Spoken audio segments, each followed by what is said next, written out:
Selamat sore semua. Hari ini kita masuk lagi dalam pertemuan manajemen jaringan yang kali ini mengambil tema tentang teknologi jaringan komputer. Cukup banyak teknologi jaringan komputer yang perlu kita pelajari pada hari ini. Kita lihat, jadi local area network ya, unsur penyusun jaringan itu ada 3 jenis. Yang pertama node, yang kedua link, yang ketiga station. Node itu titik ya, node itu titik. Jadi peralatan-peralatan yang menjadi titik penghubung antara satu jaringan dengan jaringan yang lain. Apa saja yang ada di node? Ya ada switch, ada hub, ada repeater, terus kemudian ada router, bridge dan kawan-kawannya. Terus kemudian tipe LAN sendiri terbagi menjadi banyak sekali tipe ya, Ethernet, fast Ethernet, Giga Ethernet. Ya, kita ada di sini Gigabit Ethernet, half half duplex, full duplex. Bagaimana kalau half duplex itu hanya komunikasi satu arah, sedangkan full duplex itu adalah komunikasi dua arah. Jadi bisa menerima, bisa mengirim data. Switch Ethernet, virtual LAN ya, virtual LAN. Jadi secara fisik itu hanya satu LAN, tetapi di dalamnya ternyata banyak LAN-LAN yang lain atau jaringan-jaringan yang lain yang bersifat virtual gitu. Terus ada jaringan tokering FDDI ya, fiber distributed ya. Terus kemudian ada ATM, automatic asynchronous transfer mode ya, bukan automatic teller mesin gitu. Nah, ini yang kita pelajari tipe-tipe LAN. Nah, kita lihat tadi node ya, node itu titik yang menghubungkan, artinya perangkat yang menghubungkan. Itu ada hub, bridge, router, gateway dan kawan-kawannya. Terus kemudian saya balikan lagi, saya baru menjelaskan tentangnya ya, node. Kemudian link. Link itu adalah penghubungnya, entah itu pakai kabel atau nirkabel atau wireless. Kabel itu wired. Nah, nirkabel atau tanpa kabel itu wireless. Terus kemudian station adalah end stationnya di mana, entah itu PC, entah itu laptop atau apapun itu perangkatnya. Oke, kita kembali ke sini. Tentang link ya, tentang link itu wired ya, dengan kabel itu ada 3 jenis, chopper, coaxial ya, dan fiber. Saya kira Anda sudah belajar ini dari jaringan komputer. Chopper itu bagaimana ya, kabel yang punya inti banyak ya, seperti kabel UTP. Coaxial, kabel yang hanya punya satu inti seperti kabel TV ya. Terus fiber, ini kabel untuk jaringan besar ya, untuk bandwidth yang besar dengan kecepatan tinggi, itu pakainya fiber optik. Terus kemudian kalau link yang lain pakai wireless, itu berarti ada terestrial dan satelit ya. Terestrial itu berarti antar wilayah gitu, terestri. Terus kalau satelit itu memang yang tidak bisa dijangkau oleh terestrial. Jadi mungkin HP Anda itu beberapa tempat ada yang sinyalnya jelek begitu kan. Nah, itu bisa di cover dengan satelit. Apalagi saudara-saudara kita yang ada di pedalaman begitu, tidak mungkin pakai teleponnya itu terestrial ya, seperti yang kita pakai ya. Tetapi pastinya ada telepon satelit ya. Teleponnya sebenarnya sama kayak HP-HP biasa, cuma lebih besar ya. Itu satelit. Terus kemudian modenya tentu aja digital dan analog ya. Kalau voice atau suara itu analog, terus kemudian digital itu yang komputer pada saat ini. Terus service-nya ada POTS, ISDN ya, dan broadband. Nah, yang terbaru ya broadband yang kita pakai sekarang ya. ISDN itu mulai tahun berapa ya, 2000-an ya, 2000-an itu sudah mulai mengenal email ya untuk HP-HP. Kalau dulu HP Nokia yang poliponik itu sudah ISDN. Kita nanti akan pelajari lebih lanjut. Lah teknologi LAN itu yang paling lama memang bus ya, bus. Nah, seperti ini teknologi bus, kemudian star ya, star. Kalau bus itu terhubung satu inti seperti ini, star itu menghubungkan ini ring ya, ring. Nah, ini ada satu inti kabel koaksial ya untuk menghubungkan terminal-terminal ya. DTE itu data terminal equipment ya, atau PC ya, yang ada di dalam jaringan tersebut gitu. Ini bus topologi, ini ring ya. Terus kemudian untuk pemberian sinyalnya, ini bus ini juga masih kurang bagus karena apa? Resiko tabrakan data besar di sini ya. Juga sama dengan ini, tetapi ini lebih baik karena apa? Saat seumpama DTE ini mengirim data di sini ya, yang lain sifatnya listen ya, tidak bisa mengirimkan data. Begitupun juga kalau DTE yang ini kirim data ke sini, berarti yang atas bawah ini listen. Oke, topologi bus. Topologi bus itu jaringan yang sangat mudah di implementasi. Terus kemudian untuk LAN pribadi ya, terus kemudian seorang user ini dapat mempengaruhi seluruh LAN ya.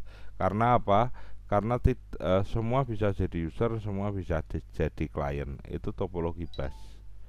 Terus kemudian ring itu ada dua nanti, token ring. Token ring itu yang seperti ini ya, yang hanya satu ring, dan FDDI. FDDI fiber distribute itu nanti akan ada dua ring gitu.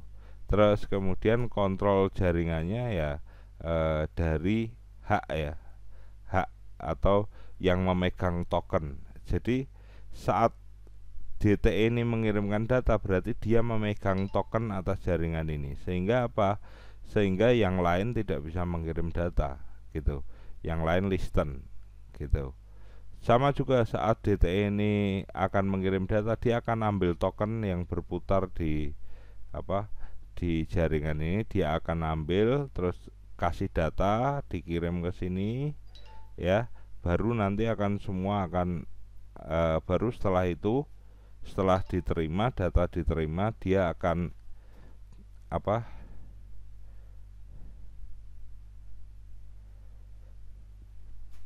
dia akan mengembalikan token di dalam jaringan ini untuk bisa kembali berputar. Itu tentang token ring ya. Jadi master DTE yang mempunyai hak itu yang bisa mengontrol jaringan.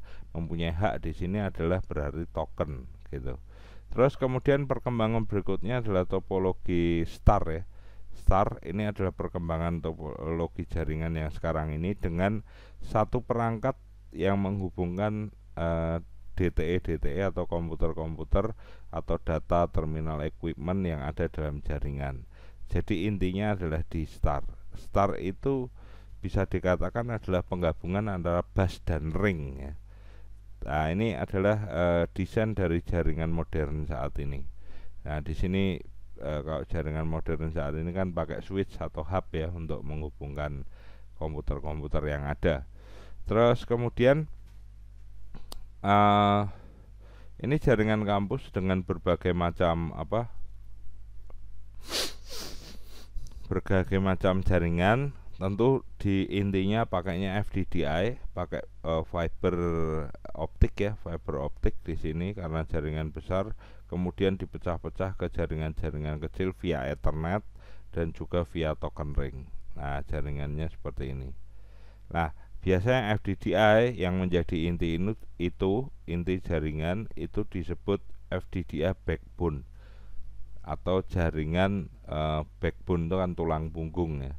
Jadi jaringan utamanya adalah FDDI. Terus topologi mesh ini tidak pernah digunakan karena sangat boros dalam implementasi dan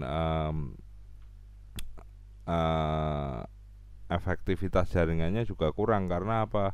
N1 untuk berhubungan dengan N2 ya harus punya kabel ya.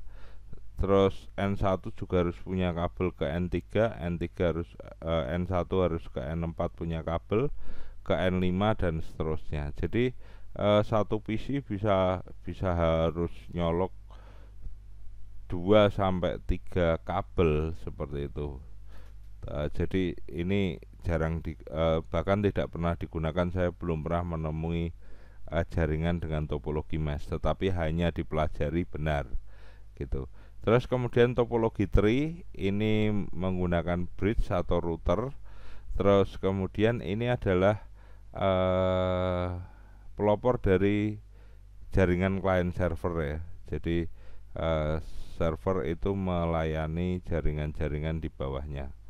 Nah ini cocok juga untuk jaringan kecil maupun jaringan untuk keperluan tertentu, atau yaitu client server tadi.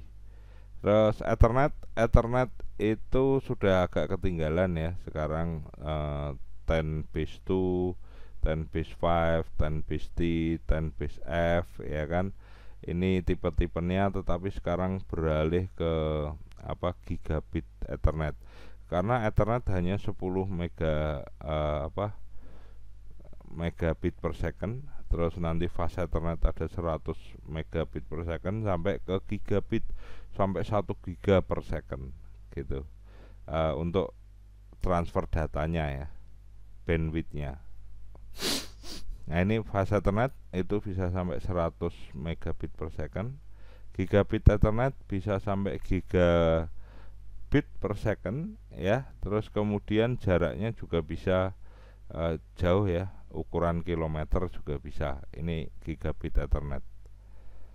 Terus switch Ethernet ya, switch Ethernet ya, switch yang kita pakai saat ini itu sebutan aslinya ada switch Ethernet atau hub Ethernet ya, sama. Terus kemudian akan timbul pertanyaan, Pak, bedanya switch sama hub apa sih? Ya sama-sama menghubungkan komputer dalam satu jaringan. Cuma ada cumanya. Kalau hub itu hub itu tidak ada filter datanya. Ya. Sedangkan switch ada filter datanya, sehingga switch itu dikatakan sebagai smart hub, hub yang lebih pintar gitu. Sehingga kalau hub itu data itu hanya bisa di broadcast ya, jadi dikirim ke semua jaringan. Tetapi kalau switch bisa dipilih, hanya dikirim ke jaringan ini atau ke komputer ini saja. Nah itu perbedaan hub dan switch. Tapi intinya sama, menghubungkan komputer-komputer yang ada di dalam satu jaringan ya, hanya satu jaringan. Kalau sudah beda jaringan itu tugasnya sudah router, bukan switch lagi. Oke, ini konfigurasi client server ya. Ini kebetulan satu jaringan sehingga pakainya switch atau hub ya. Terus kemudian server ini melayani workstation atau DTE, data terminal equipment yang ada di bawahnya. Nah ini kan mirip gabungan antara topologi hierarki dan juga topologi star ya, pakai switch. Virtualan saya katakan tadi sebagai secara fisik satu LAN ya, ini secara fisik satu LAN, tetapi di dalamnya itu banyak sekali LAN atau jaringan dalam bentuk virtual. Contohnya seperti ini, satu kantor itu kan secara fisik satu jaringan, tetapi di dalamnya ternyata bisa dibuat virtualan keuangan, virtualan kepegawaian, virtualan produksi, sehingga data-data antar bagian itu tidak akan bercampur ya, baik itu data produksi tidak akan bercampur ke data keuangan tidak akan bercampur ke data kepegawaian ya. Sehingga virtualan ini sangat penting untuk keamanan suatu data di dalam satu jaringan. Dengan mengapa virtual ya, otomatis kita menyediakan device yang lebih sedikit daripada LAN yang konvensional atau yang real ya kan. Seumpama tadi saya katakan ada HRD, ada keuangan, ada produksi ya. Sehingga kalau tidak secara virtual berarti kita harus butuh 3 router di situ. Tetapi dengan virtual, sorry tadi yang masih real LAN ya, berarti kita butuh 3 router dan 3 switch paling tidak seperti itu. Tapi kalau dengan virtual LAN ya, 3 jaringan itu bisa kita maksimalkan dengan hanya menggunakan 1 router dan 1 switch. Nah ini tadi token ring. Nah ini dual token ring, itu bisa dikatakan FDDI. Tujuannya apa? Jika token pertama atau ring pertama itu down, bisa dipakai ring kedua, ring ring cadangannya ya, secondary-nya. Jadi kalau primary-nya down, maka secondary dia jalan. Selama primary belum down, secondary dia tetap diam saja seperti itu sebagai cadangan. Nah, ini tadi kan kegagalan token ring. Jadi kalau ini jaringan down, maka kalau pakai token ring dia bisa pakai jaringan yang lain gitu. Beda dengan ring, kalau satu down ya sudah selesai. Akan hidup lagi kalau sudah ada maintenance di dalam jaringan. Ini fiber distribute ya, seperti ini, dan ini semua fiber optik. Maka kebanyakan FDDI ini dibuat ke dalam jaringan tulang punggung begitu. Kalau mau lihat itu biasanya kalau di USM itu sekarang ada pembangunan ya. Kalau dulu itu di depan gedung Ki yang dekat pohon itu, yang parkiran itu, depan LPPM itu ada jalan backbone ya, jalan FDDI ya, backbone itu ada tulisannya FOUSM, Fiber Optic USM gitu, ada tutupnya gitu. Terus kemudian di dekat tangga gedung B ya, audit itu juga ada jalan backbone ya, biasanya ditanam di tanah. Nah itu kalau Anda temukan ya jangan dibuka, jangan dipotong, nanti seluruh USM nanti jaringannya down begitu. Nah sempat down saat pembangunan menara yang baru ini, sempat down beberapa hari sehingga fakultas kita tidak bisa mengakses internet. Karena saat pembangunan backbone-nya ikut terputus sehingga sempat down. Maka backbone ini sangat penting ya, sangat penting keberadaannya. Oke, jadi FDDI itu pasti pakai fiber optik. Terus kemudian minim transfernya sampai minim ya 100 megabit per second, bahkan sekarang sampai gigabit per second. Terus segmennya bisa sampai 100 km. Jadi segmennya panjang ya, panjang. Terus kemudian bisa mengakomodasi user yang banyak pada intinya. Nah ini jaringan node itu ada switch, ada bridge, ada router, ada router juga ya, ada router. Terus komponen jaringan kalau dilihat node-nya berarti ada router, ada hub di jaringan lokal ya. Pada intinya hub dan switch itu menghubungkan satu jaringan saja, tapi kalau router menghubungkan banyak jaringan. Kita lihat di sini ada satu router menghubungkan jaringan dari eksternal, jaringan telepon, jaringan remote ya kan, jaringan switch, jaringan hub ya. Nah, itu dihubungkan ke satu router. Ini beda jaringan sebenarnya, 1, 2, 3, 4, 5 itu beda jaringan karena dihubungkan dengan router menjadi bisa berhubungan. Hub seperti ini modelnya, hampir mirip switch. Terus kemudian stack hub itu adalah gabungan dari beberapa hub ya, agar usernya bisa lebih banyak. Tetapi kalau sekarang saya lebih pilih untuk beli switch, 1 switch atau 2 switch, daripada saya harus menggabungkan dengan stack hub. Tapi ya enggak apa-apa, perlu kita ketahui bahwa zaman dulu itu untuk menggabungkan hub itu sebutannya adalah stack hub ya. Terus kemudian bridge ini sama dengan router ya, sama dengan router menghubungkan antar jaringan, tetapi kalau bridge itu levelnya lebih rendah daripada router, hanya satu atau dua jaringan saja yang bisa dikoneksikan, sedangkan router itu lebih banyak jaringan dan lebih besar jaringannya untuk berkoneksi, sehingga router itu biasa dikatakan sebagai smart bridge. Bridge yang pintar itu adalah router. Dan hierarki node atau titik atau perangkat jaringan yang paling tinggi ya di router itu, seperti itu. Nah, ini gambaran konfigurasi ya antara jaringan A dan jaringan B. Karena beda jaringan ya harus dihubungkan dengan router. Kalau ini dihubungkan dengan switch, berarti A dan B ini dianggap sebagai satu jaringan gitu. Terus kemudian untuk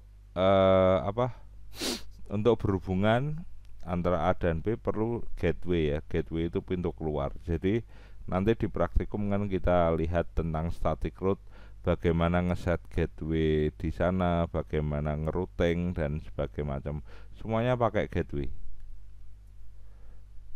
Jadi gateway adalah koneksi router yang menghubungkan dua jaringan atau protokol berbeda. Kalau saya lebih ringkas adalah gateway itu adalah jalan keluar. Jadi dari jaringan ini jalur keluarnya ini, dari jaringan ini jalur keluarnya ini. Nah, itu namanya gateway. Terus kemudian ada juga perkembangan dengan yang namanya tunneling ya, tunneling. Jadi jaringannya tetap pakai jaringan internet, tetapi di dalam pengaturan satu kantor dengan kantor yang lainnya, contohnya di tengahnya bisa ditambahi tunneling. Untuk apa? Untuk keamanan. Tunnel itu apa sih? Tunnel itu seperti selang ya, pembungkus yang agar apa yang dia bungkus itu aman. Sama juga dengan konsep tunneling di dalam internet. Kalau kita pakai VPN itu ya, tunneling gitu, virtual private network gitu kan, jaringannya tetap pakai jaringan internet, tetapi di situ ada keamanan terselubung, sehingga apa, data yang disampaikan tidak dicuri, terus kemudian datanya bisa aman sampai ke tujuan ya. Terus ada Hall Bridge, ini teknologi yang dulu ya, Hall Bridge. Terus kemudian pembuatan jaringan switch network itu ada beberapa jenis. Yang pertama adalah datagram configuration. Datagram configuration itu adalah sirkuitnya, ini dari A ke B, B ke C, C ke D itu adalah permanen ya, permanen. Sedangkan kalau virtual circuit ya, virtual circuit adalah sirkuit yang yang dibuat untuk menghubungkan jaringan A ke B ke Z ini, sifatnya adalah non konvensional, sifatnya adalah tidak permanen. Artinya apa? Setelah data DTE-A mengirimkan data ke DTE-Z, setelah sampai maka namanya virtual, maka sirkuit yang dipakai untuk mengirimkan data dari DTE-A ke DTE-Z itu akan terhapus. Untuk apa?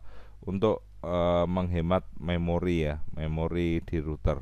Tetapi kalau datagram configuration tadi saya katakan adalah penyampaian datanya, jalurnya atau sirkuitnya itu permanen, sehingga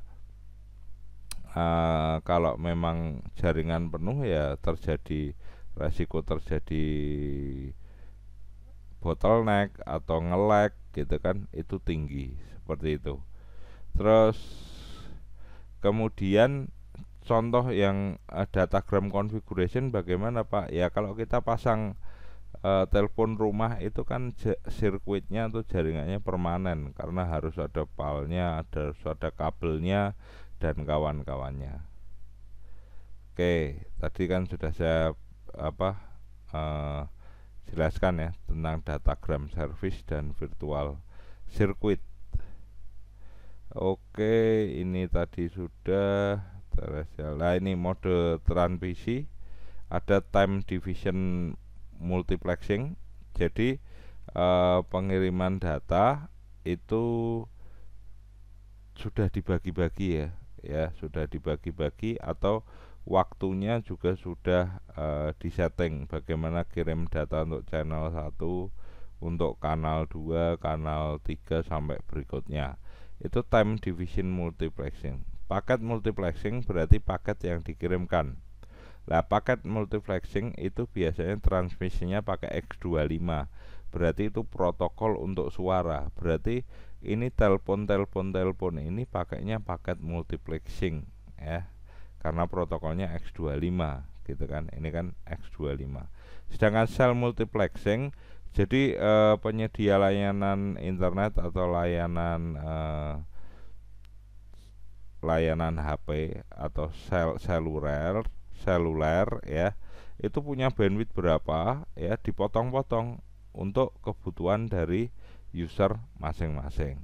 Bisa dipotong secara proporsional, bisa dipotong secara unproporsional atau disproporsional. Karena apa? Karena ya disesuaikan dengan kebutuhannya, seperti itu. Itu cell multiplexing. Sehingga secara garis besar ya, di dunia ini service broadband atau band itu kan lebar apa ya, jalannya itu lebar ya, service broadband itu, sehingga jaringan komputer seluruh dunia bisa berhubungan dengan topologi seperti ini. Itu service-servicenya. Terus service broadband itu sudah support dengan voice, video, dan data. Nah, sebelum broadband itu ada ISDN. ISDN saya katakan tadi Nokia Polyphonic yang dulu-dulu. Terus kemudian bisa mengakses email dan web ya, itu adalah ISDN. Rate-nya baru 23 byte ditambah 1,544 ya, berarti sekitar ya enggak sampai 2 megabit per second. Ini broadband. Ini ISDN, terus berkembang ke broadband. Nah, mengapa broadband ini besar? Karena di situ ada optical network ya, SONET, dan juga digital hierarchy. Nah, kecepatannya bisa sampai broadband bisa sampai 155 megabit per second ya. Nah, ini menggunakan hybrid fiber coaxial, artinya campuran fiber dan coaxial, atau full coaxial juga bisa gitu. Terus kemudian sifatnya broadband adalah ADSL, Asymmetric Digital Line Subscriber. Artinya apa? Upload dan downloadnya itu tidak proporsional, artinya tidak sama antara upload itu, biasanya upload lebih sedikit ya bandwidthnya daripada downloadnya, karena kita lebih, kalau main smartphone kita lebih banyak download daripada upload. Oke, saya kira itu materi yang kita pelajari di manajemen jaringan sore ini. Apabila ada pertanyaan nanti bisa disampaikan via WA, dan juga kita ketemu minggu depan ya dalam pertemuan materi berikutnya.